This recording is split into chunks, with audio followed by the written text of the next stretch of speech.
भारत माता की जय। जय श्री राम। आप सबका फिर से नए वीडियो में स्वागत है।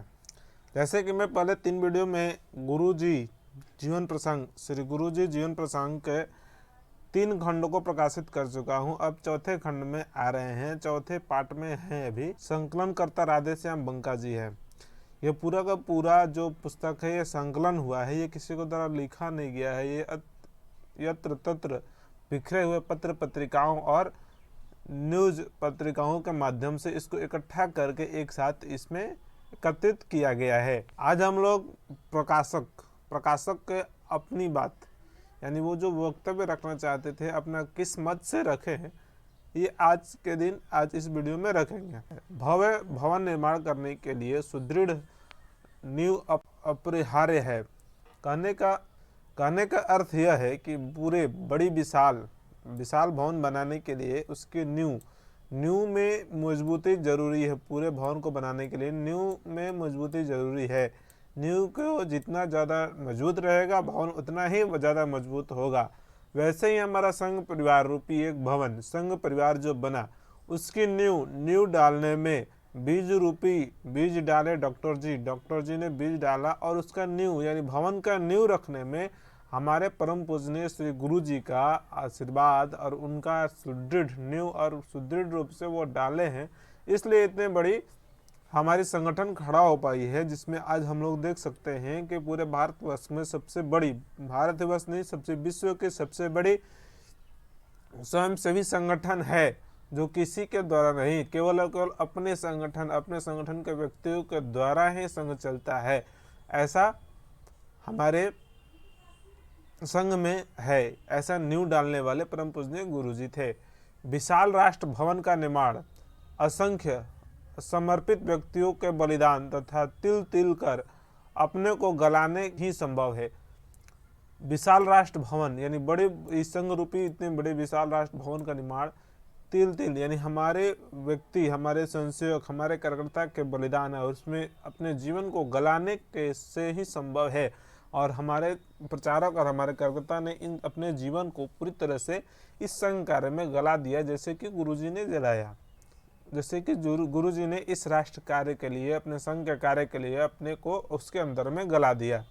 नाम, मान, सम्मान व सुख वैभव की कामनाओं से विरत और प्रखर राष्ट्र भक्ति के ओतप्रोत संगठित कार्यकर्ताओं के अनुशासन पूर्ण परिश्रम से ही राष्ट्र का रथ वैभव पूर्ण गंतव्य की ओर अग्रसर होगा। यानी हमारे राष्ट्र, नाम, काम, यानी हमें अभी आजकल जो ट्रेंड चल रहा है, आजकल जो सोशल मीडिया में फोटो डालने की होड़ चल रही है, और हम लोग फोटो एक छोटा सा काम कर रहे हैं और फोटो तुरंत डालने के जो होड़ चल रही है और डाल रहे हैं, छोटा सा कार्यक्रम हुआ और उसको तुरंत डाल देते हैं। इससे नाम और मान सम्मान से दूर सुख वैभव, यानी हमें सुख नहीं चाहिए, हमें ऐसो आराम की जिंदगी नहीं चाहिए, हमें राष्ट्र भक्ति यानी राष्ट्र के लिए प्रखर ओतप्रोत संगठन करता, ओतप्रोत राष्ट्र के प्रति भक्ति, राष्ट्र की भक्ति के से ओतप्रोत हमारे रग रग में राष्ट्र भक्ति है, हमारे डीएनए में राष्ट्र भक्ति है, हमारे खून के हर एक कण कण में राष्ट्र भक्ति और राष्ट्र के लिए हम अपने लिए समर्पित है। ऐसे संगठित कार्यकर्ताओं के अनुशासनपूर्ण परिश्रम और उनके अनुशासनता, जो एक समय यानी अपने हम बोल दिए कि अपने को 6 बजे शाखा लगाना है और 7 बजे विक्रय करना है, तो 6 बजे तुरंत शाखा लगाना है और शाखा विक्रय करना है 6 बजे, और 1 घंटा का कार्यक्रम जितना है उसको निमित्त, यानी उस कार्यक्रम में समय का निर्धारण करके, समय को फिक्स करके उस समय के अनुसार अपने कार्यक्रम को लेना, यही हमारी राष्ट्रभक्ति है, यही हमारे अनुशासनशीलता है। संघ के स्वयंसेवक ऐसे ही होते हैं, संघ के कार्यकर्ता ऐसे ही होते हैं। किसी भी समाज में, किसी भी कहीं भी जाएंगे संघ के संघ के स्वयंसेवक तो अपने समय, अपने अनुशासन, अपनी परिश्रम से उस किसी भी क्षेत्र को परम वैभव तक उसके बदलाव में लाने का प्रयास करते और लाते हैं।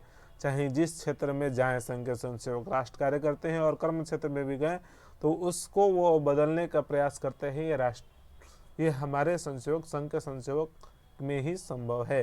राष्ट्र के रथ को वैभवपूर्ण, अब राष्ट्र को रथ को वैभवपूर्ण तक पहुंचाना, उसको चरम शिखर तक, यानी पूरे विश्व पटल पर हमारे राष्ट्र सबसे ऊपर है, और हमें राष्ट्र ने हमने हमेशा मार्गदर्शक दिया है, पूरे राष्ट्र को मार्गदर्शक दिया है, और देते रहेंगे, ऐसी भावना रखने वाले पुरुष अनुशासित स्वयंसेवक ही संभव है।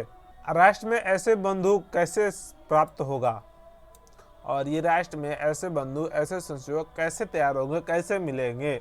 सभी देश प्रेमी विचारशील व्यक्तियों को चिंता का यह विषय है। सभी देश प्रेमी विचारशील व्यक्तियों की चिंता का यह विषय है, और सभी के लिए यह विषय है कि ये कैसे राष्ट्रभक्ति है, इतनी परम वैभव तक पहुंचाने वाले व्यक्ति कहाँ से मिलेंगे?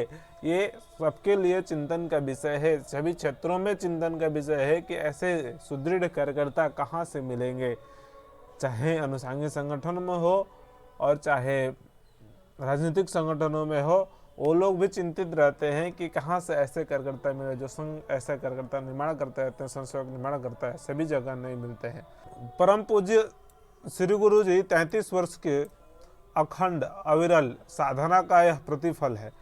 परम पूज्य गुरु जी थे जो सबसे लंबे समय तक 33 वर्षों तक सरसंघ चालक थे। यह ऐसा कहा जाता है 33 वर्षों तक सरसंघ चालक थे। अभी तक उतने लंबे कालखंड तक कोई सरसंघ चालक अभी तक नहीं रहे हैं, माननीय सरसंघ चालक कोई नहीं रहे हैं, कि अखंड अविरल साधना का ही प्रतिफल है। और उनके 33 सालों के अखंड साधना का यह प्रतिफल है कि ऐसे देव दुर्लभ ध्येयवादी कार्यकर्ताओं का देवव्यापी समूह है। ऐसे देवव्यापी यानी देवता तुल्य दुर्लभ ध्येयवादी धैर्यवान धैर्य के साथ रहने वाले कार्यकर्ताओं को देशव्यापी समूह, यानी देश में हर एक देश के हर एक कोना कोना में ऐसे कार्यकर्ता इन्हीं गुरु जी के कारण संभव हुआ है। उदाहरण में आप देख सकते हैं कि दत्तोपंत ठेंगड़ी जी, अभी उनका शताब्दी वर्ष चल रहा है। दत्तोपंत ठेंगड़ी जी को आप समझेंगे, देखेंगे तो पता चलेगा गुरु जी कैसे थे। और दत्तोपंत ठेंगड़ी जी ने अनुसांगिक संगठनों को खड़ा करने में, देश में आंदोलन लगाने में, देश के सामाजिक कार्य करने में, राजनीतिक कार्य करने में महत्वपूर्ण योगदान दत्तोपंत ठेंगड़ी जी ने दिया।